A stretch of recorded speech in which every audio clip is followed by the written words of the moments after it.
Okay. This is episode 0, the test episode of Babbling Coherently.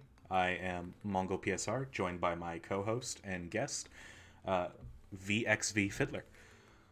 We will only call him Fiddler. Just call me Fiddler. So, started this simply because I was told to for college, and this has been reasons. a thing we've had in the back of our head for probably close to a year now. I was finishing. It's been like 2 or 3. Yeah, it's been long. I was in my end of my first year of college when I came up with the name and the idea. Yeah. And the first thought for it was more of a like video essay style in the style of Game Maker's Toolkit or Jacob Glenner, who I had just discovered at that point, because they make amazing content that really talks highly of video games. And I think that's something we both enjoy. Yeah. Like, I kind of wanted to start it just because I listen to a lot of podcasts in general, and I always knew that, like, a lot of the stuff that we do on a nightly basis, like, most of the time when we're playing video games, is more like a podcast anyway, because we would just talk about, like, gaming news and stuff, and there was too many times where me and you were like, ah, man, we should just start recording, because, like, it's basically that anyway. Yes. So today, we're going to go over a very long topic. I think the topic covers a little over a decade in gaming history, but it's centered around the rise of the indie game and what's looking like the fall, or at least the decline in polish of the AAA game. Yeah. We can go rewind the clock and go all the way back to the early 2000s or even the late 2000s, and until the advent of Steam and the rise of Steam by Valve. Yeah. And stuff like the Xbox Live Arcade store on the Xbox 360, we couldn't really get access to indie games on the same level that we do now. Would you agree? Depends. I would agree. I think that it depends on what kind of platform you're talking about. I think that computer games have always kind of had more access to like indie developer based stuff, at least as long as the internet's been a thing. But for the most part, yeah, I would say that like if you wanted to get your game on a console, especially like on a Nintendo console or PlayStation or Xbox when that stuff was going around, you needed a publisher. You needed a AAA publisher. And even on PC, like word of mouth was not very good. No.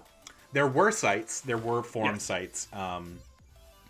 That goes back to the old like gaming news article review sites that I think a lot of them actually don't even exist anymore. Like, what was the website that predated Rock Paper Shotgun? I don't remember. It was like a father site that then turned into Rock Paper Shotgun. But they had forum posts Yeah. on there that talked about gaming. A lot of it was AAA, but you could find Indie stuff. indie stuff there. We also, in 2005, saw the launch of YouTube. And a little bit later, about 6 years later, that will drive the success of a very certain indie game. But we'll get to that in a bit. Yeah.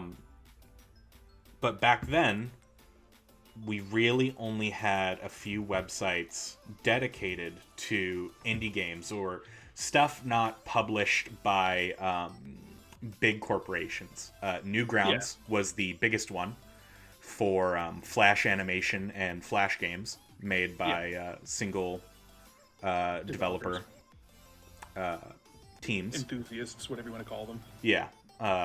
Unfortunately, it is the year 2021, and Flash is dead. Is gone. Yeah. So Rip. rip. Yep. But slowly you see, as the years go by, 2005, 2006, 2007, 2008, indie games start getting a few more releases and stuff. Yeah. We see the rise of games like Binding of Isaac and Super Meat Boy,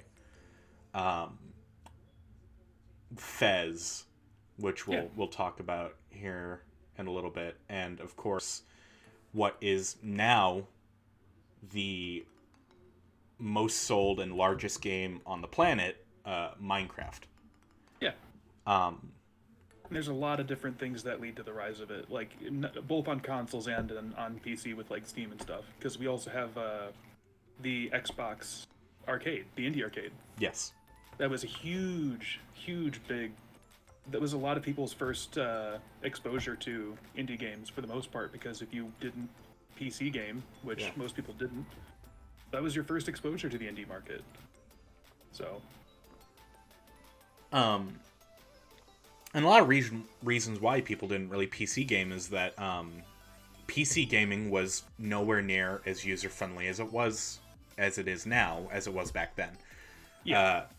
You had to be tech savvy. You had to be. You didn't really have YouTube as this big giant just archive of videos that could step you through, and you didn't have websites that like consolidated like coding formats like Steam or stuff. I was gonna say, like, that's a completely different side of the topic or conversation of like whether or not PC gaming became more accessible, or whether or not like the education available to access it. Like, no, that's still the same thing. Sorry, sidetrack. Go on. Yeah. But we see games like Fez and Binding of Isaac, Super Meat Boy hit the Xbox Live Arcade in the mid to late 2000s. I think Super Meat Boy was 2009, 2008, maybe. I can look it up. Oh, wait. And keep going. Fez was probably what, like 2010? Around maybe a little bit later. I can't remember off the top of my head, because a lot of that stuff kind of blends together from about a decade ago. I'm going to be honest. Like, a lot of this stuff that we're probably going to be talking about isn't going to be very exact, and that's fine. It's okay. We don't need to be hyper, like, aware of it, because we can just, Super Meat Boy was 2010. But 2011 was Binding of Isaac. Yes. A lot of the indie stuff that we're thinking of is like a lot older, and like maybe we're like oh god, what was the motorbike game on that was released on the Indiecade? Crazy Joe? Trials. Yes, Trials HD. Yeah, like the original Trials was a huge deal. Crazy, like whatever the Joe Dangerous or Joe Danger. Yeah, Joe Danger was another one that was kind of big. Like a lot of those styles of indie games were kind of coming out. But other stuff as well. Like other people listening to this are probably thinking like, there's probably a ton of other things if you're more knowledgeable. Like, but like we're going. This is the stuff we remember. Yeah. But we see stuff like that drop in at the same time as some of AAA gaming's biggest hits drop, such as the Mass Effect trilogy. Skyrim,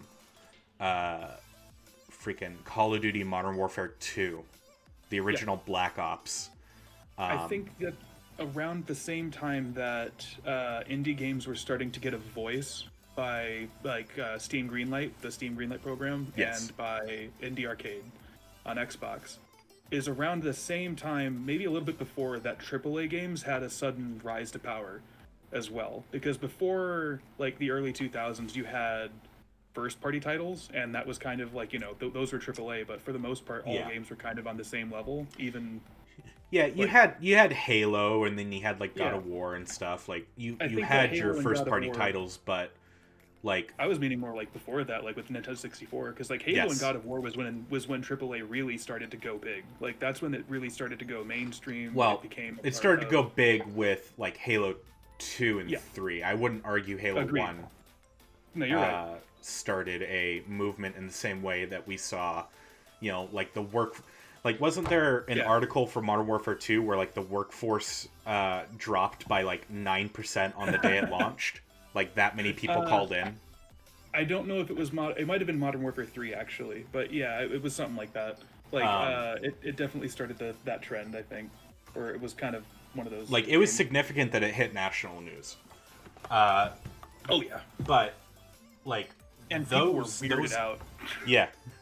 People are still weirded out. We Yeah, have really we have are. news Gaming's anchors weird. mocking 13-year-olds for winning Fortnite World Cup and being like, "Well, you made $3 million, but what are you gonna do tomorrow?" Don't fucking care. I won $3 million. What did you get this morning, news anchor? I don't Bitch. know. I'll say Anyway. it. Fucking I'm never gonna get that. Like, I'm not gonna do the same thing, but still, like, Yeah. to each his own. That kid, like, Yeah. I'll give him some respect. But we see these games like hit, and they are like monoliths in a They really raise flat the standard. field. Yeah. But at the same time, you get little molehills starting to be created by these indie games. And by the time we hit 2010s, we start seeing these indie games become bigger than the AAA industry, and by a significant margin. Not a lot of them, but like Not a lot of them, very but you big, have like, you have titans like Minecraft hit the scene. Yeah. And the Stanley Parable, which the Stanley Parable in 2012 was a walking simulator indie game made by one guy that took Game of the Year for most publications. yeah. Like, it wasn't Indie Game of the Year, it was Game of the Year. Yeah. And that's significant. Yeah. It, But on top of that, you see AA games. And what I classify as a AA game is a game that's sold and produced by a big AAA company, but it's not expected to sell well, so they won't market it or put much faith into it, and it'll be made by a extremely small dev team of maybe like 200 people. Yeah. Large dev teams, by the way, are in the thousands. Destiny 2 Forsaken expansion alone took the effort of 3 dev teams to make. yeah, that's true. Which those dev teams were comprised of like 800 people plus for each of them. Around that. So it's significant to see a 200 dev team versus a couple thousand. I think every year with Call of Duty we see dev teams in the thousands come together to make one game, and it's significant. But it's unnecessary. Can we say that? That's a topic that's like the end of the podcast topic once we get through all the topics, but like, yeah, you don't need that many people working on a game. You just don't. Nah, man, too many cooks. Too many cooks. But we see in 2011 a little game, you might have heard of it, Skyrim gets released. Yep. And Skyrim, I have the wiki pulled up right here, breaks the world and sells 3.4 million physical copies in 2 days. 2 days. Mm-hmm. It's nuts. That's insane. And it was a single player game. Like, Skyrim is spectacular and extraordinary for many different reasons. Like, it sold that many copies in 2 days, but what was also like trend breaking about it was that it was a single player game. And at the time, this was kind of around the fall of single player games, if you will, like air quotes. Like, it's around the time that single player games started to kind of take a back seat. Like, in a lot of ways, you could say that Skyrim was kind of like a magnum opus to that kind of Like it wasn't really like there was a lot of other games that came out that were single player, but it was one of the last like beacons before we got our games yearly, started to go crazy. Battlefield, Call of Duty, Halo, stuff like that. This is around the time where Call of Duty started to toy with the idea of taking campaigns out of their games with like Black Ops 3 and stuff like that. So Black Ops 3 was 2015, so it's a bit later. Still, but to their give got shorter. to give context to how big that 3.4 million in 2 days is, Bethesda stated they only made 7 million physical copies in total worldwide. So in 2 days they sold half their stock, period, that they had at all. Yeah. That's insane. Yes. But a little game that came out the year before would challenge it. And not directly, but challenge it in the way that style of open world game, that style of fantasy, is pussy shit, as we would soon discover, because Dark Souls came out in 2010. And I completely forgot where this conversation was going until looked at the notes, and I was like, oh yeah, I'm excited about this. Go on. Forgive me, it was not released in 2010. It was released in 2011. It came out the same year. Same year, yeah. Around the same holiday season, too. What released in 2010, I believe, was... No, 2009, it released Demon Souls, which was Dark Souls' predecessor. But in 2011, in September, Japan got Dark Souls. And 2 months before Skyrim. Dark Souls was not expected to be all that great. Just because of the success of Demon Souls. By a year later, they released it to the world on PlayStation 3 and Xbox 360. And by the following year, April 2013, Dark Souls had only sold about 2.3 million copies worldwide. So in a total of almost 3 years, Dark Souls only sold what Skyrim sold in 2 days. And I think by that time, by April 2013, let's look.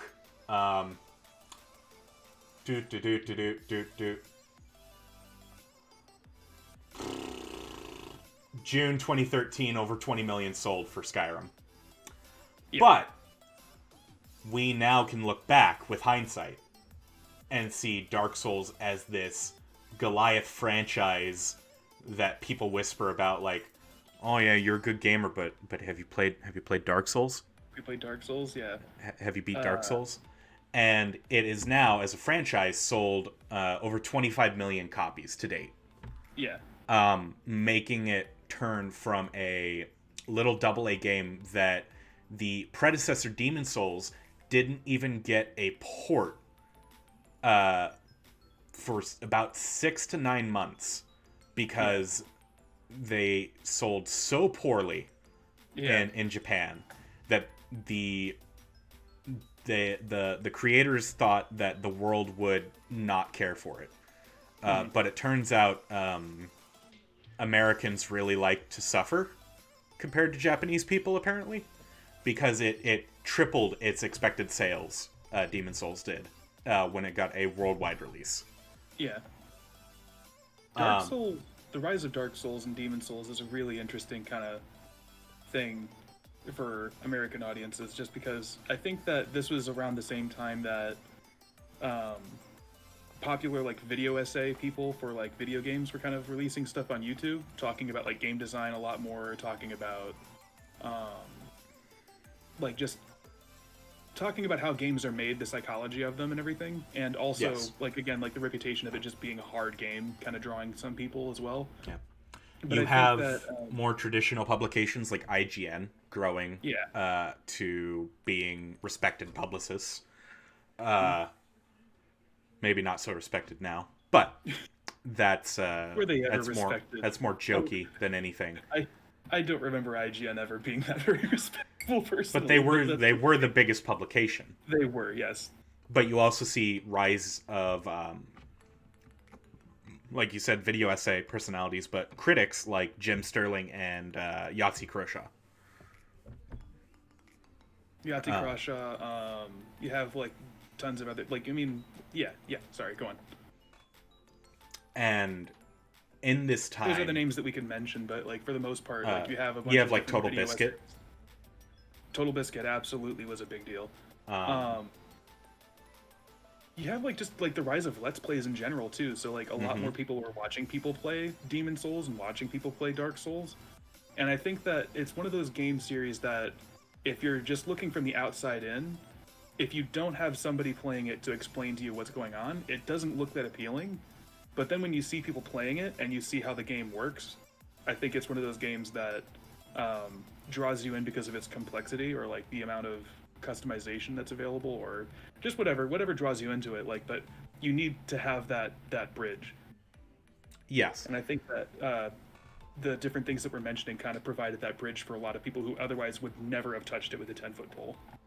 And it provided the bridge for an indie game in Minecraft during basically the biggest boom in YouTube, which was 2012, the year that PewDiePie just skyrocketed above everybody else. You also saw Minecraft blow up in 2013. Minecraft made its way to home consoles instead of just being a PC game. Around that time, yeah. I mean, and up at like, it was already kind of exploding like gradually. It was May 9th, 2012. Minecraft launched on Xbox 360. Yeah. God, it was on 360. Yes, it was. Which Minecraft slowly gained steam until they were bought by Microsoft in 2014 for $2.5 billion. Yeah. Making it, at the time, the biggest studio acquisition ever. Around that, yeah. It's not anymore. If not the biggest studio acquisition, it was the biggest indie studio acquisition. I know that for a fact because like it was a very small company and it's one of those things where like the value of like that indie company, if Microsoft hadn't bought it, like indie companies usually were not worth that much at all.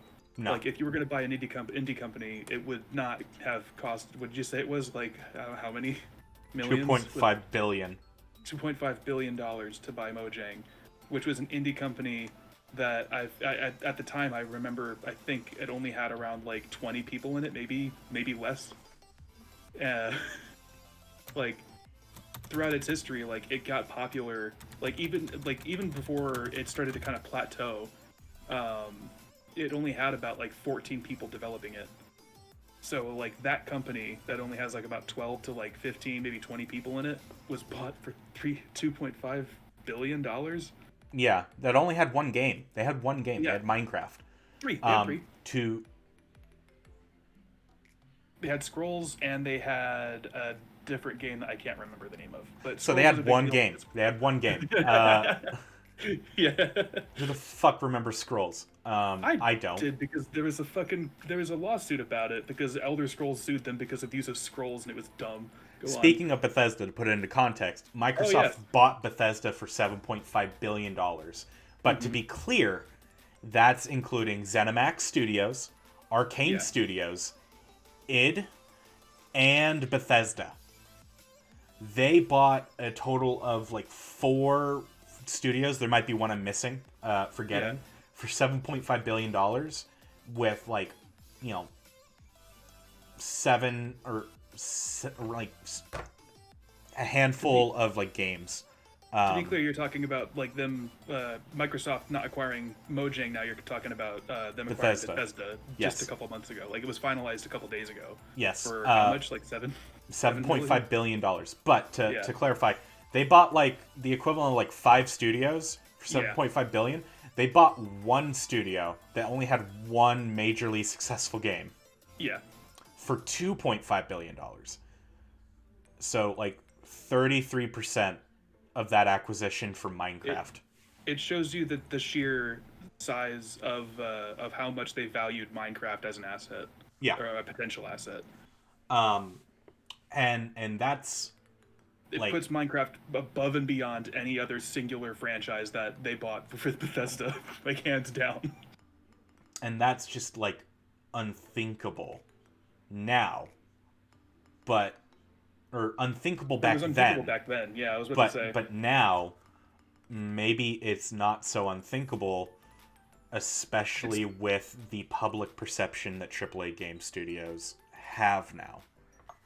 Yeah. So we're going to transition into the yes downfall, like because we talked about the rise with like first indie party games like God of War, we talked about indie games and their rise.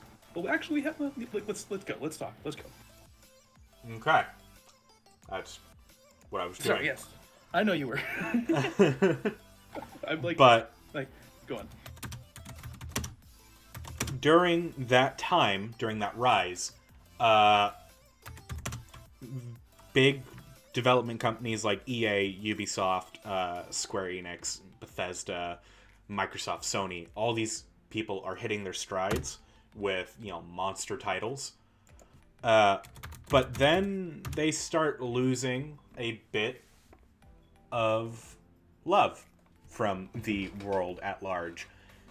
In 2012, I believe it was 2012, the same year that Minecraft hit the home consoles, EA won worst company of the year. Was that for the first time? That was for the first time. They won it back again in 2013. They won it back to back. They've been winning it back to back for a long time. It was the perception I had, but I don't remember. Yes. I don't remember every win they had, but I remember they had 2012 and 2013 in the pocket. But you have hit pieces like EA Give Me My Husband Back being published.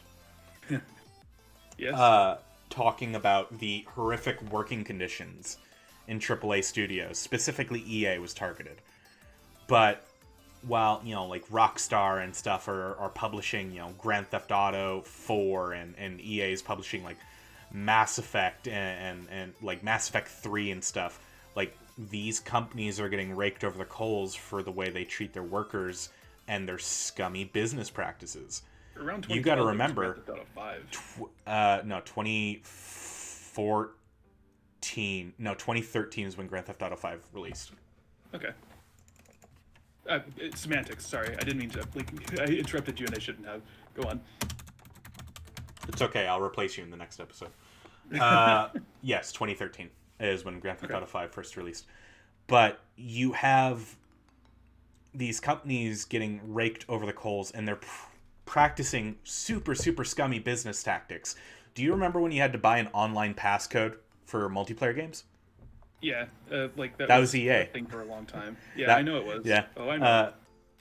Where they forced you to give them money if you bought used games. That was their little way of getting money from you. It wasn't just for multiplayer games, it was for single-player games as well. The most controversial example that I can think of off the top of my head was for both Dragon Age and for Mass Effect. They had character packs they had character add-ons that could have absolutely come with the game. They were put out there at the same release as the game's actual release. But you had to have this code that came in the sleeve of the game to actually unlock one extra character, one more part of the story, just to play that character. Mm-hmm. But you could only use it once. You had to make sure it was a new copy. That was their way of trying to get around that whole thing. And it was extraordinarily scummy. Yeah, because otherwise it was $5. And that was part of the baby experiments of DLC. Yes. As we know them now. And now microtransactions, as we know them now. Yeah. But these companies, during the same time that these indie games are rising and these AA games like Dark Souls are starting to pick up steam and turn into these monoliths, these game companies are ruining any trust that they had with their with their fans. Yeah, And like with these shitty practices. yes, and you can even like fast forward into more modern stuff, the fall of Bethesda and the fall of CD Projekt Red. The ongoing fall of CD Projekt Red. Like, Yeah, Bethesda's already got, like, Bethesda's they've at hit rock the bottom. ground. CD Projekt Red is still falling. We don't know where they're going. They're at like 2,000 feet, getting closer. They have time. They might do something. We've seen weirder comebacks. They're falling pretty quickly. Yeah, by a lot. Mm-hmm. But these companies are generating a lot of hate, and then we get into the thoughts and like confrontation of the crunch culture in gaming. You see like hit pieces coming out in like 2015 and like after talking about these crunch cultures. You had the 2018 release article where the Rockstar head was bragging about having his crew work 100-hour work weeks. Yeah. And you have like these basically like hit pieces come out from like previous developers who just call out these companies for being feeder systems of using up their employees and then tossing them aside as soon as they have like mental breaks. And there were mental breaks. One news article talking about the creation of, I want to say it was an EA game. I think it was Anthem, where they talked about how like weekly they would have employees have mental breakdowns and just never come back to work. Never. It might have been like, Anthem. Never heard of. It also might have been Dragon Age 3. Inquisition? Yes, probably. Yeah. Maybe. But this crunch culture gets exposed, and there are people in the thought process who are like, well, they choose to do it, but the reality is that they don't have a choice because the industry itself will blackball you and has blackballed people for not playing the way they're supposed to. Yeah, especially if you're talking about like games journalism and about like what you get access to, stuff like that. Which, if you wind back the clock a few years, we get Gamergate. That's what I wanted to bring it up because I think that that's a big piece of why public perception of like the video game industry, it's not the piece, but it's a like sometime in between, like we talk about decades and stuff, around like 2012 was when, like you said, EA became like the first time that they got like worst company of the year because of their shitty business practices and stuff like that. That's kind of when like the reputation starts to go down. In that time period, there's also like the beginnings of a cultural shift in like online gaming as a culture or as a community. And it, like, again, going back to like video essayists, going back to games journalists or like news people with Jim Sterling, is the rise of like IGN no longer being like the go-to place for news media anymore. Like games outlets, websites were no longer just posting reviews or like gaming news. They started to experiment with posting stuff about opinions about the industry instead, about like what companies are doing, like what was this newest thing that EA is doing, what's this new thing that Ubisoft's doing, like why is this a bad thing, why is it a good thing, where is the industry heading. All of that kind of started because of different news channels, different people like Jim Sterling, like I mentioned him a lot, like we talked about him a lot, but Total Biscuit, a bunch of other different people that I can't, like we don't have time to mention. Yes. But like people became a lot more aware of like the business practices of the industry that they just didn't have back then, and it also led to like the rise of Polygon. It led to the rise of Kotaku. With like not, what's his name? It's not Tim Schafer. That's a fucking. that's Double Fine. But yeah, that's Double Fine. I know who you're talking about. The guy that basically spearheads most of like Kotaku's content. Yes. I don't remember his name, but yeah. Jason Schreier? Jason Schreier, maybe. That might be it. One second.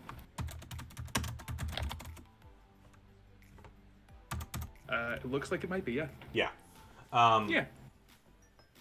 Like, those people come to power, but you also see the very same publications that are coming to power. Some of them get exposed for terrible, terrible business practices, such as paid reviews. I want to say it's 2010. 2010's Kane and Lynch Dog Days. The GameSpot reviewer who gave it a bad review was fired because he gave it a bad score. Exposing that game companies were paying for ads on those websites, and in return would expect a at least decent game score, or else they would pull those ads, which Kane and Lynch was made by... It was made by IO Interactive and published by Square Enix. So Square Enix threatened to pull funding on GameSpot, and GameSpot fired the guy who gave... I believe he just gave it a 4. Like, it's not even a massacre, but it was like a 4 out of 10. And that was part of the start that launched the almost hatred and making games journalism as a joke. It was definitely it was definitely the beginning of the exposure. Yes. It uncovered a very dark side of games journalism that I don't think a lot of people really knew about, or if they did know about it, they didn't want to pay attention to it. I think a lot of people still don't like paying attention to it. No, it's not by more far. Now. It's definitely more known, and it's also now starting to become more known on like awful business practices within the company that includes stuff like sexism and sexual harassment. Excuse me. We only in like 2019 saw that Riot article by Jason Schreier, who exposed that the management in Riot Games, who operate League of Legends, one of the biggest MOBA in the industry. One of the biggest multiplayer games, and one of the biggest, arguably like the biggest competitive game in the industry. And they exposed that the management there were constantly harassing and like doing nasty shit to these women who worked there, and they were expected to take it, and like not even to like stop at what they did to like women, like they just did in general. Like you have accusations that the head would just randomly walk up to people and fart on them like for no reason. I remember that. And he did this to everybody. It wasn't just women. So imagine what he did to the women who claim sexual abuse. If he would do that publicly to anybody. Yeah. And all this terrible, terrible shit that just has come to the forefront. We have Randy Pitchford from Gearbox jumping to another company, physically assaulting an employee who was being unpaid and was never paid for being a voice actor of arguably the icon of their game, Borderlands. The voice actor for Claptrap, who did not reprise his role in Borderlands 3, insinuates that Randy Pitchford assaulted him in a hotel lobby. Because he wanted to get paid to be the voice actor. And you have stuff like him leaving a USB drive filled with porn, the sex USB drive, as well as like company secrets on it at a White Castle. And it's just like these absolute children heading these companies. I refuse to call them men because they're children. And you can like see it even with like Bethesda, as we mentioned earlier. Not Todd Howard, but oh wait, no, it's not Bethesda. It's the head of Activision, I think. Like Bobby Kotick. no, I can't think of his name, but it's another fucking corporate head who like is on video like showing his crib, and he like starts climbing a fucking tree, saying like, you know, like, gotta have a good climbing tree, and they have him on video doing this, and it's like, what the hell are you doing, you fucking you idiot, alien. you absolute like different species idiot. Like, Jeff Bezos motherfucker. But all these people are being exposed, and we see them. While all this is happening, slowly we get more and more indie games releasing. You know, tons of really good ones at this point. Like, this extremely. is where like the flood of really good ones come in. Like, I think it starts with like not starts, but like I remember the first time that an indie game got like a reward or an award. That I was just kind of like, what the fuck is this game? Yeah, you get like Gone Home. Yeah, and you get Undertale, and you get Inside, and you get The Witness, and you get the follow-up to Stanley Parable Beginner's Guide, and you get That Cancer Dragon, and you get, like, you know, Hades was last year, and it was... You get Celeste. You get Celeste.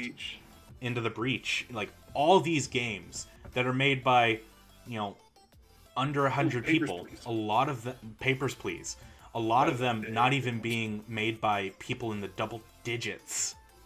You know, Night in the Woods, like all these games, you just keep listing them off and off and off, that are like, there's an explosion of powerhouses. Yeah. Like knockout punch powerhouses of quality, and they sell. They sell and sell and sell, and you get games no longer just qualifying for the indie games category, but just being as the contender. Hades was up for Game of the Year last year. It didn't win. I think it should have after playing it. But like, it's not an indie games competition anymore. It's a games competition. It is. And these small development teams are kicking these AAA teams' asses. Yeah. Almost every year. Yeah, I would agree with that for the most part. And you even have like you even have companies like Ninja Theory, I think, redefining like what AA means. Yes. With like Hellblade. Senua's Sacrifice, which will be getting a sequel sometime this year. It might not be it might be more of a AAA experience this time around, but like it was a very like low budget, extremely good looking, like it basically seemed AAA by all visual aspects and by all mechanical, everything else like that. It was a AAA experience made by a company that absolutely didn't have the budget for it, but somehow magically made it happen. And so it really starts to put into perspective like what we're talking about with like indie developers kind of being able to rival these AAA titles that have thousands of people working on them. Yeah, and you can see it even more with games coming out, like, not now, but sometime soon. Have you seen the explosion of popularity for, it's called Black Myth Wukong, and it's made by one guy, and it looks better than any AAA game I've ever seen. In engine. We don't have time to go over it now. Yeah, you're good. Heavily, highly recommend go watch the trailer for that. That guy who is making it is so humble that when he released it and the world was blown away for like the trailer of it, that was gameplay. It wasn't. I don't think it was a cinematic. It might have been a cinematic, but it was a. There's been gameplay trailers. He then tweeted out how he's like embarrassed because he's like, "There's so much wrong with it." And it's like, "Shut up! You've made beauty." Like you don't understand what you're doing, right? But like those AA games, like you mentioned with Ninja Theory, that goes all the way back to 2010. Again, Alan Wake was made in 2010, and Alan Wake is probably one of my favorite storytelling games of all time. It is so good. It's like a Stephen King novel come to life, and I think it aimed for that. But it did. It absolutely did. But all these games just go on and on and on. But the number one thing that a lot of these games we get out of them, like a majority of these games you can only play through maybe once, and you'll experience everything they have. But a lot of them have unending amounts of content. Yeah. With their replayability. Binding of Isaac, Hades, like all these like games lend themselves to multiple playthroughs, thousands of hours, not hundreds, not tens, thousands. And not just and because then of, you get into online games. Yeah. Like Path of Exile. Yeah. And how they constantly have content, and their content never seems to be in a drought, and it's just more and more and more. And that studio is what, maybe 100 people? About, yeah. Like the Path of Exile studio? It's definitely less than 100. One second. But these game studios with insert number here, I'm sure you'll tell me. They have 105 employees. Yeah, with 105 employees are providing more content than the AAA quote-unquote masterpieces that are released, like Destiny. Yeah. Destiny is, whether people want to admit it or not, is a monster in the gaming industry right now. With every time it releases an expansion, it getting more and more players. Yeah. But every season, we're complaining about the drought. The drought of, I don't have enough content to play. I've burned through this all. In this last season of the Chosen, I hit level fucking 50. Yeah. On the season pass in the first week. I went through half of the season pass in 1 week. And I wasn't even playing it every night. I was playing other stuff too. Yeah. At the same time. But it just couldn't. There's just not enough. And like it's been like that since Destiny 1 launched, and we're now on Destiny 2 6 years later. Yeah. But Path of Exile, it's always got content. There is so much content. Like every 3 months or so, they're always kind of releasing a new season, which means that they also like add a new mechanic to the game. They're always adding like a new, like along with those mechanics, they add new items, new base types, new story stuff, characters, voice acting, like whatever you want to consider content. Like they're always adding like new stuff that changes, that shakes up how the game plays for the most part, and it always keeps everything fresh. And and what is really strange about it is that this isn't just a Destiny issue. It's an issue that covers the entire industry, except seemingly indie games. Yep. Indie games don't seem to have this issue. I think that there is a problem of mismanagement at the AAA level, where because they're tied to a corporation with shareholders and a whole bunch of other different stuff, like they have to please people outside of like just the people that they're selling games to.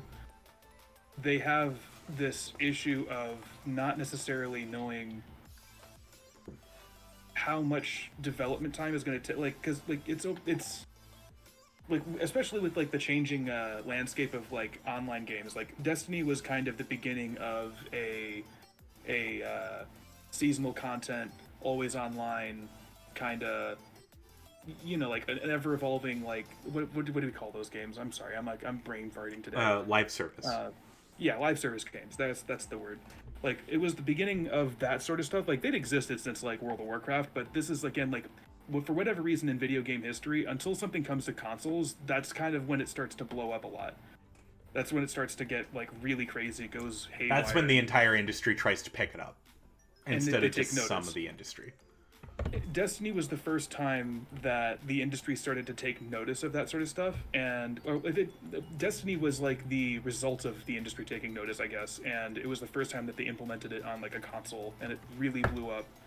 And the rest of the industry started to kind of like follow suit, and I think that it's a result of AAA developers trying to switch up the way that they make video games from this industry where, like, before you had a video game that you made and you released it, and maybe you developed like a couple of expansions for it later, DLC, whatever, that like, you know, could, you could put out in between like whatever you were developing, and that could like kind of keep people going over to the next game that you played. Yeah. To suddenly having to say, actually, we need to find a way to make, because like that already was like stressing people out. That was already kind of like the beginning of crunch culture, because you needed to make expansion packs. You needed to make like something that came out after the game came out, because it just made it expanded the lifespan of your game. It made it so that they made money well after the game finally came out. That was already like pushing AAA developers kind of into like crunch territory. Now you have a live service sort of stuff coming out with Destiny, and it's making it so that these people have to make a video game that they can then like it in modular ways, so that you have a base that you have the ability to add stuff onto. The game is designed around the idea that you're going to be making more stuff to stick on top of it so that you can sell more stuff. Yeah. And I think that the AAA industry just is struggling to adapt with it, whereas the indie industry doesn't really have to. Like, they kind of, I think that because the indie industry, because they have such limited funds and limited resources in the first place, they know what is realistic for them and what's not. They don't have shareholders trying to tell them like what they need to do or anything else like that. They don't have like a lot of answering to do with like different corporate heads or anything else like that. So they can just kind of be like a Path of Exile, where they're like, we're going to make this game and we're going to make it really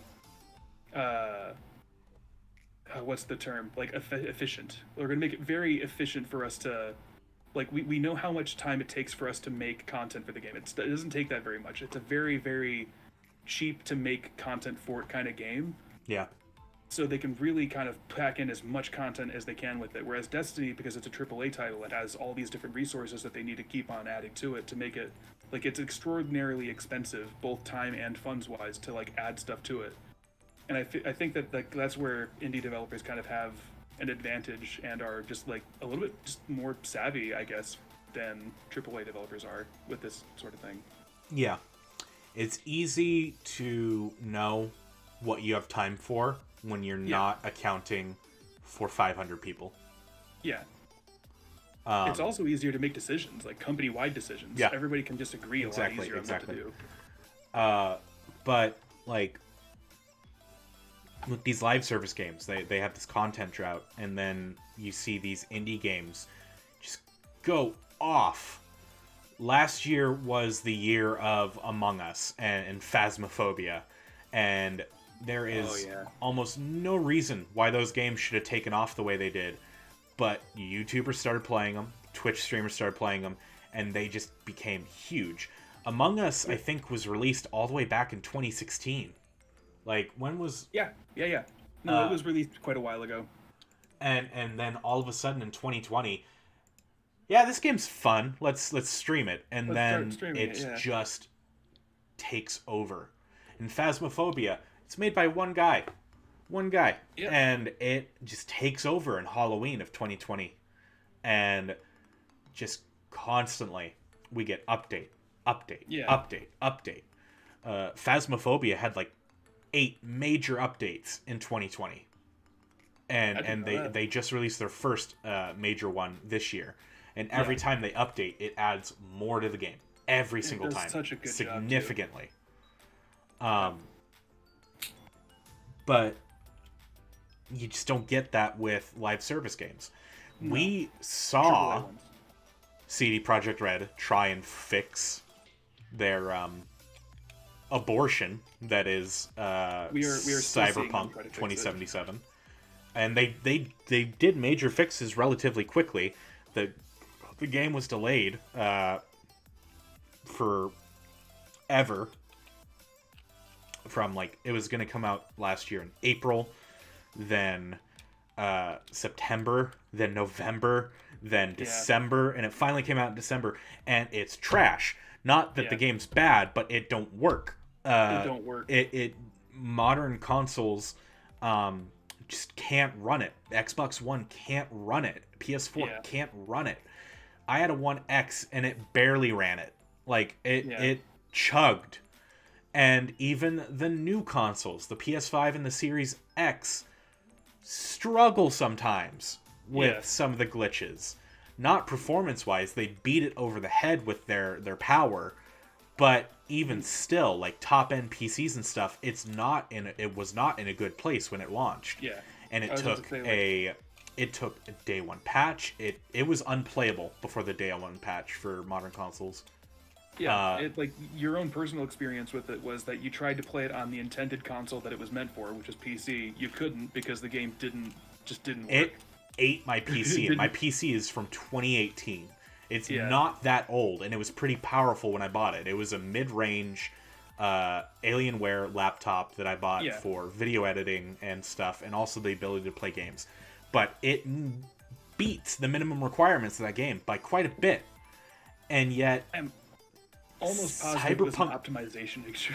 Cyberpunk fucking chewed my PC up Yeah, to where I couldn't play at all. you couldn't even open it up. Yeah, I think that it was more of like a complicated PC issue rather than like you not being able to run it. It just shows how not optimized, how broken the game was at launch. Like you should have By been far. able to play that. You had more than the minimum specs. By far. Yeah, But like, within that time frame of December, they launched like 2 hotfix patches quickly that Oh, yeah. significantly improved performance. And then they dropped another patch in January, and I haven't kept up with it if they've launched any more patches, but they like put out that apology video and stuff. But like I feel so bad for them. they were proof that I you shouldn't. can produce fixes and content at the same pace that an indie team does, but like what was the actual toll that Yeah. it took on CD Projekt Red to get I'm that the done? developers, right? Because CD Projekt Red said that they wanted to make a game without crunch, and they lied. Yeah. They significantly lied about that, and you get these AAA companies that just can't do it, man. Yeah, we're going over a lot of different stuff, and like I think that adding on to this whole thing, like I don't think that CD Projekt Red would have been hit nearly as hard if Twitter or other social media websites weren't as big of a deal as they are now, where like news can spread like a wildfire, like just really quickly. You can get like a small bit of information out that is so impactful that it changes the way that developers interact with their community. Yeah. That didn't start happening until around like the 2015 2016 era, where like Twitter and like I don't know, I don't want to say Facebook because It's old. but like it was it's Twitter. a bit old. But you have like Twitter, you have all these different other, like you have YouTube, obviously, different places, news outlets that Twitch. that information can, yeah, Twitch, absolutely. Twitch has changed the landscape of gaming forever. Absolutely. It's just been nuts, like how crazy like all of that stuff influences the types of games that people make now. Yeah, by far. Like, and also like how developers react to the gaming industry and the community. We have more power now than we ever did as consumers because of those types of websites. Yeah, and if you look, it's 2021 right now, and For those I that didn't already know what it is, but tell me, what is the internet darling right now that everybody is playing? know, Valheim. Exactly, another At indie least game. Did I get it right? Yeah. Yeah, you got it right. Good. Valheim, in 4 weeks of its launch, sold 5 million copies. All those straight white guys really like those Nordic games, man. It's those Vikings. They just really love them. Yeah, like Valheim it looks like it came from like 2002. The Valheim looks like it was made by Notch in the modern day, and I don't does anybody have eyes on him? Can they confirm that he didn't make Valheim? I don't like it. It has the graphics that you would expect from something like from Notch, where it's like all kind of pixelated, but Yeah. it still looks gorgeous.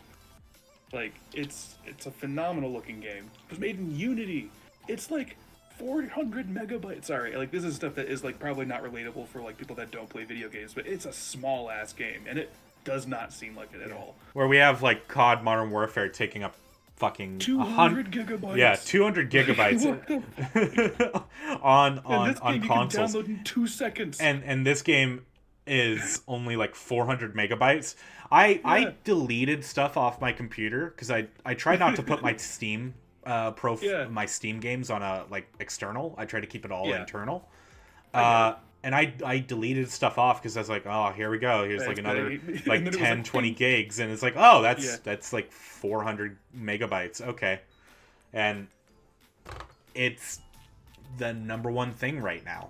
Like, it can't be beat, Fid. And it will be beat. Like, Twitch is dumb. Yeah, it will be beat. It'll die off. I don't know if it'll die off as quickly as something like Valorant, but it'll die off.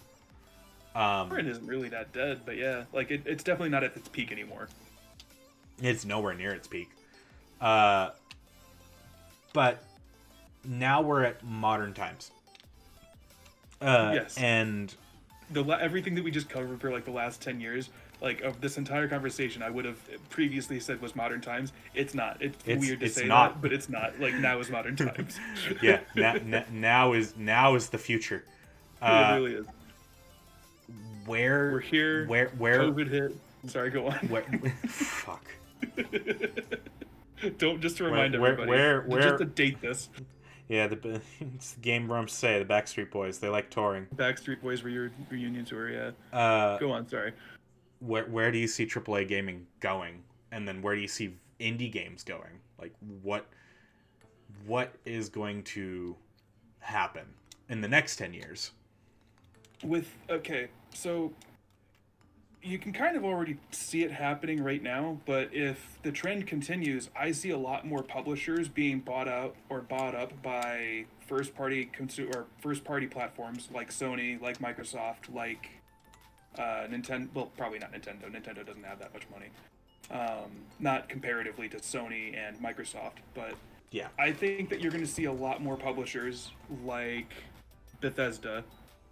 Like, you're not seeing it yet. You haven't seen somebody get like EA get purchased by like Sony. You haven't seen somebody like Activision or Ubisoft get purchased. But these are companies that have been on the verge of that sort of stuff, like being taken over, like through stock market and everything else like that. We watched Ubisoft for they have been in a long time. About like, I don't know, eight years or so, fight for its own like ownership of stock. Yep. Vivendi has been trying to really take Ubisoft for years. Yeah. Through the stock market. And I think that what we're going to see is probably a lot more companies being bought out. I think that Gearbox has a fucking a time. They have an expiration date over their head. Well, not an expiration date. That makes it sound like they're going to die. But they're probably going to get bought out. Like the smaller ones are probably going to go first. Then the bigger ones are going to start going. Or if they're not going to get like outright bought, they're going to get. Like, you're already kind of seeing it a little bit. If I can like kind of like direct it, like EA and Ubisoft already make like deals with first party companies. Yeah. As to like what games are going to get on which consoles first. Yeah. And a lot of that is because they need to. Otherwise, like, they're not going to get as much traction. They're not going to get as much money. Like, sometimes it's just the way that they need to, supplement cash and everything else like that. I don't think that they necessarily need to, but they're doing it. Yeah. Retrospectively, though, the acquisition of Bethesda, in comparison to something like EA or Activision, is relatively small in comparison. It is, yes. But to also put it in perspective, within 4 months of Microsoft spending that $7.5 billion, they made their money back as a company. Yeah. They already made their money back. It was a drop in the bucket for them. Yeah. That's how big Microsoft is to all these industries that are just gaming. Big picture wise, I think that AAA developers or AAA publishers like Ubisoft, Activision, EA, all of them, you're going to see companies getting narrower. They're going to be under smaller rooftops. Like, they're going to be under like the same houses a little bit more. And indie developer wise, you're going to see a bigger rise. Like, you're going to see a lot more of like the public eye, or like not the public eye. Like the gaming is weird because like if you want to consider like what's the biggest gaming franchises ever, like Minecraft's obviously like the biggest, like, you know, more modern or more general. But like you have like so many other things that are going on with like the mobile scene and everything else that's just dumb, and like a lot of people, like a lot of core gamers don't respect it or don't think that it's really a thing, like, or they do think it's a thing but they don't consider it gaming, like. But that stuff's impacting the AAA industry. It's one of the reasons why microtransactions are so prevalent. It's one of the reasons why like the AAA industry is the way that it is. And I think that the reason that the indie developer scene is becoming kind of booming is a combination of everything that we talked about with like social media, Twitter, games journalism, all that other different stuff, but also because largely that stuff that we just talked about, that we mentioned, that gamers, like core gamers, genuinely kind of dislike about like most of that stuff that the AAA industry is kind of being called out for, it hasn't really impacted the indie scene as much. Or if it does, like the indie in the indie scene, if you do something like that, it's the equivalent of like fucking like anime betrayal.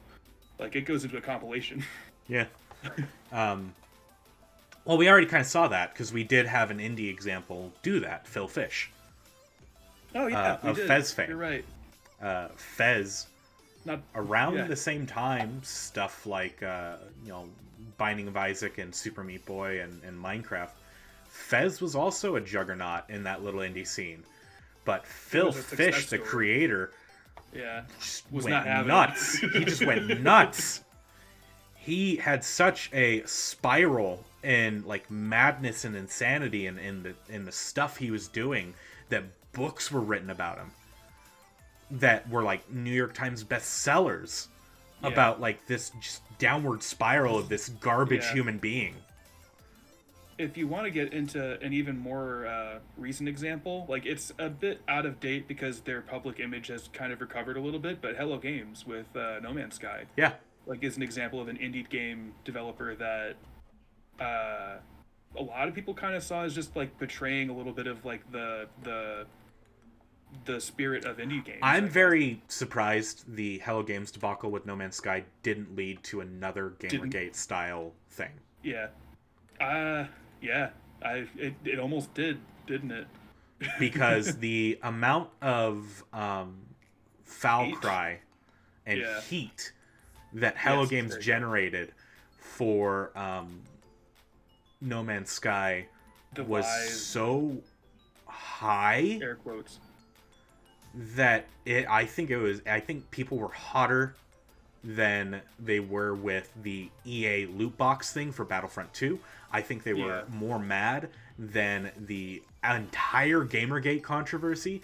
Like, people were pissed, and it went like almost nowhere. It faded, and I don't know why, but like thankfully it did, because now they're in a good spot now. I think that it was because with No Man's Sky, it was a little bit of like people had been like, this sort of stuff had happened before with like Watch Dogs, like the whole Watch Dogs controversy of like them putting out a game trailer that looks so good, and it's like, you know, like this is obviously gameplay, right? Yeah, but then that obviously lied about what its game was. Yeah, and as it gets closer to release, it's nothing like what they actually like were saying it was going to be. I think that we had enough examples of that with like Watch Dogs, or even as old as like Fable, other stuff, that when it happened with No Man's Sky, I think that what you saw was not necessarily like it was absolutely like anger, vitriol, heat, all that stuff, but I think it was just an overwhelming sense of disappointment. Like the kind of like soul crushing kind that like makes people just not want to dwell on it too much. Like people really just wanted to put No Man's Sky behind them, honestly. Like the YouTube comments and stuff like that were not too kind, like, or like the conversation around it was not kind, and people still to this day will make fun of No Man's Sky even though it's made a massive recovery. Like it is still a stain on their public image. And finally, I'd like to ask you, we kind of already hinted at this, do you think indie will eventually replace what AAA is? Or AA or AAA? AAA. AAA. I kind of think that we're already seeing a little bit of it, so I'd say why not? Because like self-publishing is easier than it ever has been at this point. Like, if you have even a remotely powerful PC, you have access to a library of games at this point that are just as good, if not better, than a lot of the AAA games that are coming out right now. Yeah. And there's just such a they're not that hard to play. Most computers can probably run them. There's so many of them, and I don't know, it really just does matter about what makes a AAA game for you. Like, is it the advertising? Because if that's the case, then no, not at this, not anytime soon. Indie games aren't going to replace them anytime soon in terms of public eye or public image. But if you're talking about the ability for them to become overnight successes, for them to in reality, whether they have eyes on them or not, them being better than AAA games, I think that that's already here. I think that it's just a matter of people kind of moving away from the core games journalism that we have right now with websites again, not to rag on them for the nth time, but IGN and different websites like that. I think that as we get away from those established journalists that have been in the industry for 20 plus years that all kind of say the same fucking shit about games, and they only really ever cover AAA games in the first place, and that's all they ever fucking talk about. It's the only news. It's more modern news and traditional news media as well, where they'll really cherry pick just the stuff that they want to talk about, and they won't really give a lot of notice to other things. That gets a little bit murkier with traditional news, but with the gaming news, it's really weird. It's even weirder because it's a lot more corporate, and it becomes a lot more obvious that they're being paid by different companies to have eyes on their games. That's it. That's what it comes down to. You can clearly tell what games are giving money to people so that they can have a presence on online social media and stuff like that. But because we live in a world with Twitch and a world with Twitter and a world where one influencer can play a video game and just have fun with it, and millions of people can see that and be like, man, that game looks like it's fun, let's do that.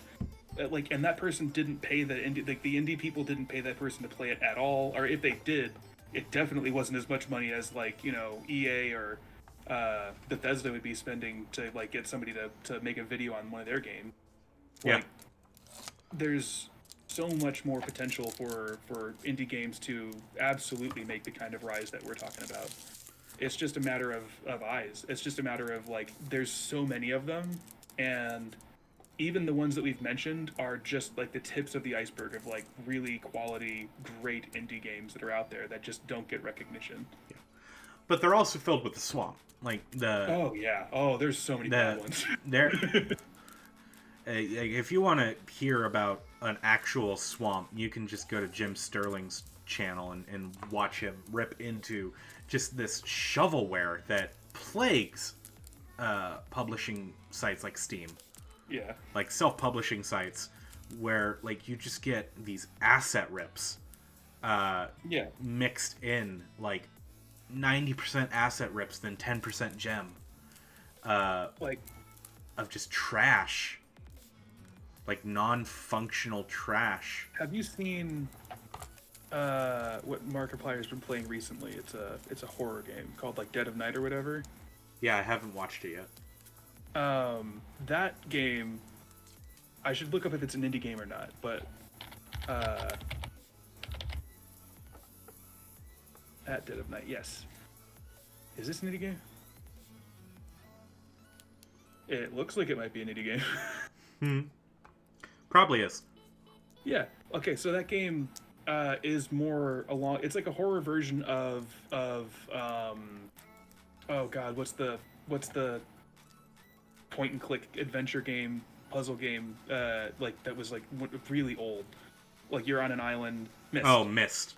It's a horror version of Myst. It's all point and click. You have an arrow for your cursor that you press to go where you want to go, just like you do in Myst. But the whole point of the game is that you're in a hotel with a guy that's basically a serial killer type of dude, just crazy person that's constantly hunting you down with a bat, and you're constantly trying to hunt ghosts and other stuff. Like you're basically like ghost hunting, and at the same time avoiding this like serial killer dude the entire time.